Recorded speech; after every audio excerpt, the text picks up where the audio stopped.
म्हणून आजच्या एकादशीच्या मुहूर्तावरती पर्वकालावरती आपण भगवान महाविष्णूची आरती घेतली नाही. काय कारण असो, बरेच जणांच्या शंका असेल मनामध्ये आता ती आरती का म्हणून घेतली. भगवान विष्णू परमात्मा परमेश्वर भगवान विष्णू हे जगाचे पालन करते आहे. 15 दिवसातले एकादशीला मात्र आपण पंढरपूरला आपल्या पालन करताना भेटायला गेले पाहिजे. पण ती गोष्ट शक्यच नाही. सगळ्यांची परिस्थिती तशी नाही. तिकडे जायचं म्हणजे कांदे वांगे उरड उरड कोंबड्या झोंबड्या सगळं म्हणजे इकडे सगळं उरड पडायचं काम आहे. सहजरित्या मात्र का पंढरीची वारी केल्याचा अनुभव आपल्याला येईल. पंढरीची वारी केल्याचा अनुभव आपल्याला येईल. जे पंढरीच्या वारीत जे जाते ना, तर शरीराने जाते, मनाने घरी राहते. मनाने घरी राहते. आणि एक आहे, आपल्या सगळ्यांच्या अंतःकरणामध्ये जिवंत भाव असला पाहिजे. जिवंत भाव आणि मरेल भाव. जिवंत भाव. जिवंत भाव कशाला म्हणते? देव सुद्धा खातो, पण खिलाना वाला चाहिए. देव सुद्धा खेळतो, पण खेळवणारा पाहिजे. देव सुद्धा झोपतो, पण झोपवणारा पाहिजे. थापटून झोपवणारा. तसं मात्र असा जिवंत भाव पाहिजे ना आपल्या घर परिवारामध्ये. आपली जेवढी काळजी आपला परिवार घेतोय ना, आई बहीण, आपले आई वडील, आपली जी काळजी घेते ना, आपण सुद्धा देवाची तेवढी काळजी घेतली पाहिजे. देवाची काळजी घेणं म्हणजे काय? आपल्याला आपल्या घर परिवारातले म्हणते थकला असन पाणी घे, घेतलं पाणी. पण आपण विचार करायचा, मला म्हणले बा माझे आई वडील बहीण पाणी घे, पण देवाला कोण म्हणा माझ्याशिवाय. देवाला पाणी द्यायचं तेव्हा आपण पाणी घ्यायचं. आपले आई वडील म्हणले 2 घास जेवण कर, तर आपल्याला म्हणले आपला परिवार, पण देवाला कोण म्हणा. देवाला 2 घास जेवण नाही, पण प्रसाद द्यायचा. आपल्याला म्हणले आता थकला असेल आराम करत विश्रांती घे, पण आपण देवाला पण म्हणलं पाहिजे. आपल्याला म्हणले घरचे परिवारातले, पण देवाला कोण म्हणा. हे जिवंत भाव. आणि परमेश्वरासाठी ना, त्या देवाला पाहायचं असलं ना, तुम्हाला वेड बनावं लागतं बरं. त्याच्यासाठी लोकांना तुम्ही वेड दिसले पाहिजे, म्हणजे दगड मारणार नाही बरं का. लोकांच्या दृष्टीत मात्र तुम्ही वेड दिसले पाहिजे. हा दगड मारणारे नाही, पण कसा भावने नाही, श्रद्धेने. वेडा पण हुशार, ज्ञानी. आता कसं म्हणायचं ते, एका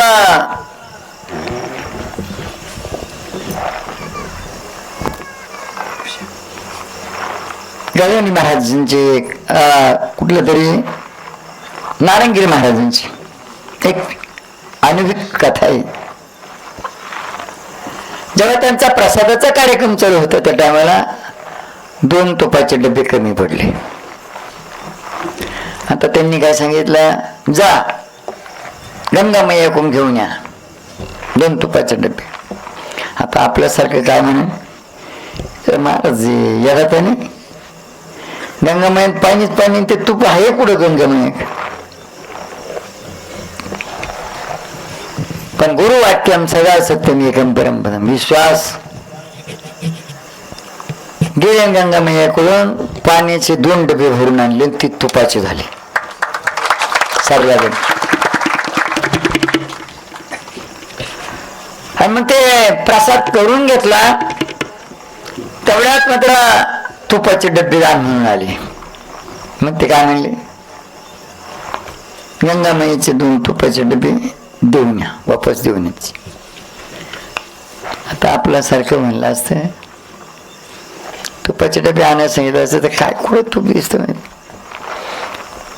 आणि ओतायचे म्हणले काय पानातच ओतायचे तुपाचे डबे काही येणार. बरोबर आहे ना. आपल्याला तिथं देव दिसला नाही, पण सुरुवातीपासून आपला कार्यक्रम असा चालू आहे, तुझा आहे तुझं पशी परी तू जागा चुकला असेल. प्रत्येकात देवाला पाहिजे, प्रत्येकात देवाला पाहिजे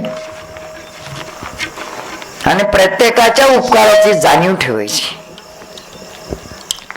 म्हणून आज आपण एकादशीच्या दिवशी ज्या आरती भगवान महाविष्णूची आरती घेतली नाही, याचं कारण आपण इथं आरती घेणार, पंढरीतून पांडुरंग धावपळ करीत आपल्या आरतीला इथे येणार. एवढा मोठा त्रास त्याला द्यायचा नाही. पण कदाचित मात्र आज इथं भगवान महाविष्णूची आरती घेतली नाही, पण प्रत्येकाच्या मनामध्ये हे विचार असेल की आज एकादशी. एखादा तिकडं गाई म्हशीचं दूध काढत असेल, तो म्हणशील आता बाबाजीची आरती झाली आणि विष्णूची आरती घेतली नाही, मग एकादशी करणं आज झालं. तो म्हणला त्याला सुद्धा पंढरीच्या पांडुरंगाचं दर्शन घडलं एकादशीचं. एखादा बारे देत असला, काही करत राहू द्या, कदाचित तो तिकडे बसून मात्र आपला आरतीचा कार्यक्रम मात्र ऐकल.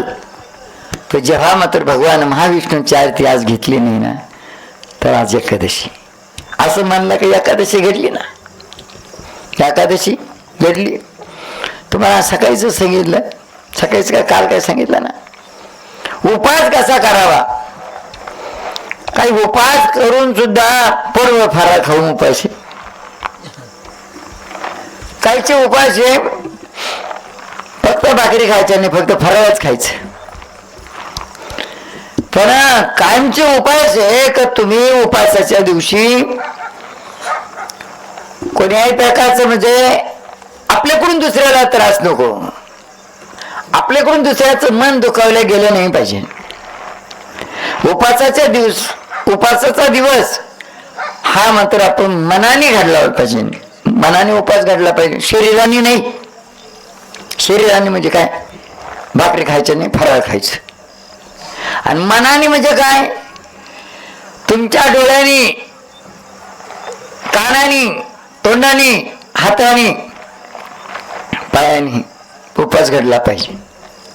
आता या सगळ्या आयोगाने उपास घडला पाहिजे. मग कसं काय, उपासाच्या दिवशी मात्र तुम्ही सकाळ संध्याकाळी होईल मग भाकरी होती मग उपास सुटू असं नाही. एका 2 दिवसापूर्वी सांगितलं ना, मोठे डोळे केले का उपास तिथं सुटला, हात उगारला उपास तिथं सुटला, उपास तिथं सुटला. जाऊ नये तिथे गेलं उपास तिथं सुटला, पाहू नये ते पाहिलं उपास तिथं सुटला, ऐकू नये ते ऐकलं उपास तिथंच सुटला. एखाद्याच मात्र एखाद्याची किळच केली, नाकाला असा हात लावला, उपास तिथं सुटला. म्हणून अशा पद्धतीने मात्र उपास घडावा. आणि एकादशीच्या दिवशी मात्र पांडुरंगाची आरती मात्र आपण याऐवजी सुद्धा मात्र पहिल्यापासून घेत नव्हते. बाबाजींनी सांगितलं का पांडुरंगाला इकडे बोलवायचं नाही, पण सगळ्यांना पांडुरंगाचं दर्शन करायचं. सगळ्यांना मात्र एकादशी आठवण झाली तर मात्र दर्शन झालं सगळ्यांचं. म्हणून मात्र त्याच्याकरता एकादशीच्या दिवशी भगवान महाविष्णूची आरती घेत नाही. आजचा 4था दिवस आहे. या